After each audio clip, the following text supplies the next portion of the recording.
Hey guys, what's up? Thought I'd do another episode here. As you can tell, I'm not in the Corvette today. I'm in my wife's Nissan. I thought I'd do a quick video on, got me thinking, what you should look for when buying a new vehicle when it comes to negotiating a price. Doesn't matter if you're looking at a Honda, Hyundai, a Corvette, whatever it might be. Maybe not a Corvette. But anyways, when you're looking at a new vehicle, there's lots of things to consider. And back in my days, not now, but way back, I used to be in car sales for a couple different companies. And there was always some tricks to the trade. And I thought I'd share that with you just to see if maybe it helps you guys save a few bucks. And maybe you're already aware of this and maybe you're not, but it doesn't hurt to try.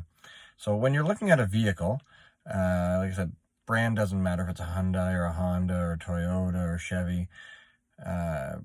There's certain times of the year that always will influence better pricing than others.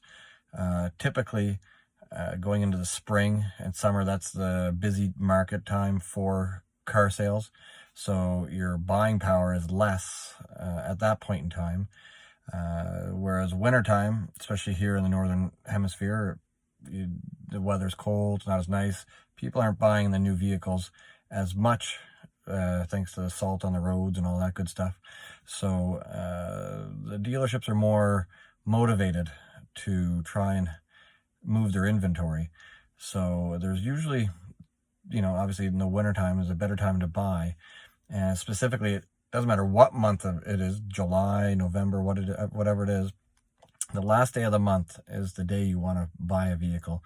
As sales are, they're always in competition with other dealerships or just year-over-year results. They always want to do better, and they always want to know, for example, if you're with Honda here and the neighboring Honda dealership 20 kilometers away has 7 more units sold that month than you do, you want to do whatever it takes to beat them and vice versa. So the end of the month is really when the old saying is drop their drawers. They'll really work with you to get a better price. So if you can wait and do the deal at the end of the month, they're usually, if you can stall them out to then, they'll be willing to give you a lot better price, say on the 30th or 31st of the month versus the 6th or 7th of the month where they're just getting started. So they know, okay, you're a number, boom, we can get you in, get you out, there's another number. So the last day of the month is really when they're looking to, do better pricing. And also month, like I said, helps. The two really good months are December and January. January is very quiet in the car industry normally because like most businesses after Christmas, a lot of people aren't spending money because they've just spent a whole bunch for Christmas. So typically January is a quiet month. So if you're to leave your purchase till January and then again at the end of the month, like January 30th, 31st, that's when you're going to really score a really good deal. They'll want to get anything they can for sales, so that's going to really help them. December is also good, especially for year-end numbers. If they've been doing year-end and if their fiscal is January to December, they want to pump out numbers to get as high as they can for that fiscal year. So if you go in just before Christmas, start looking, talking, and stall them out till the 31st, they'll be, if they're open on New Year's Eve, you'll pretty much score a really good price on last day of the month and last month of the year. So if they can pump out a few extra, they'll do it at a discounted price. It doesn't matter to them. So those are two little tips. Another thing is, I guess the old saying is, hold your cards close. When it comes to if you're trading your vehicle in,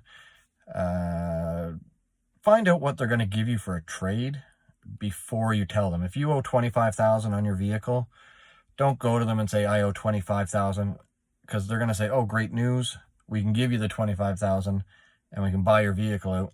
And that might sound great initially. Great, I don't have to, move any money over to the new car. But they might be able to have given you a higher amount. So just keep your cards close. You'll find out what your buyout is. If that's the case, if you owe anything, keep that and see what they'll give you. For example, again, you owe $25,000. If you don't tell them, they might offer you $27,500. And, you can buy out your vehicle and then still have that $2,500 to put towards the vehicle. So don't divulge too much information in regards to your buyout. You can let them know what you have.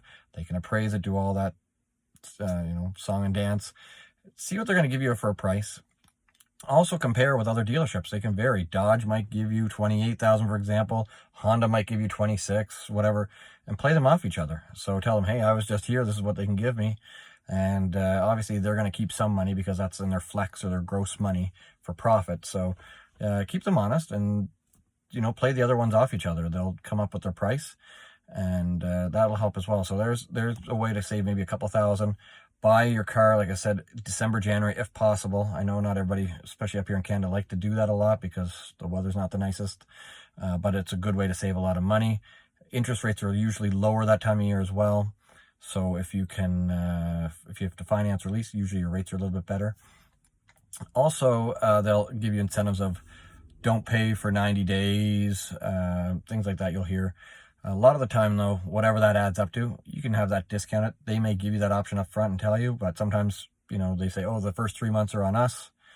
If it's a $500 payment, just a nice even round number, they'll usually apply the $1,500 instead right off the vehicle. So it's better to do that. You're going to have to pay the vehicle regardless. So you might as well use that as a discount and get that off your vehicle. And the last thing is kind of going back to trading your vehicle. Some people like to do private sales. And if that's the case, you can sometimes get a little bit more money on a private sale. However, and it's this is kind of a two-part thing. If you sell your vehicle and you go with the cash, you pay tax, at least here in Canada, on your purchase price. Whereas if you trade your vehicle, for example, you buy a $50,000 vehicle, your trade's worth $30,000, they take that off, they add the tax on at the difference of the price, so you pay less tax. If you do a private sale, if you can, do basically what's called here is a convenience trade. I don't know if they call it different things in the US or in Europe, but here it's called a convenience trade. So if you sell it to a private party, they would meet you at the dealership the day you pick up your new vehicle, and they would buy it through the dealer for the price you agreed on. So basically, instead of just giving a check to you, they would give a check to them. It, I guess, allows them to finance if they want through that way.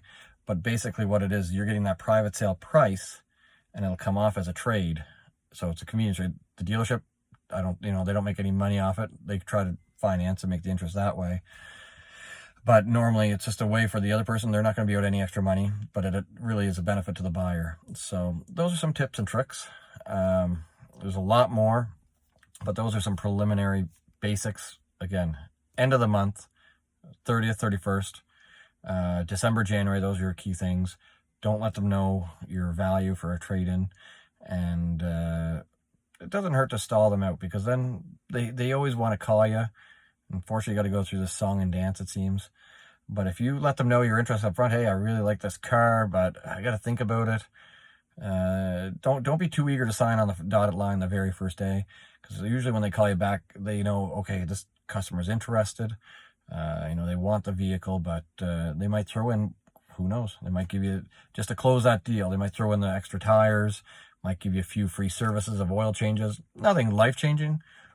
But if it's the price you want, and then on top of it, they throw in a free couple oil changes or a set of tires, I'm sure, like myself, we're all okay with getting something, a little bonus thrown in. So those are some tips and tricks. Hope it helps. If you have any questions, let me know in the comments down below. If you liked what I said, feel free to like and subscribe. I'm always trying to find new ideas and ways to add new content to the channel. All right, till we talk to you later. See you now.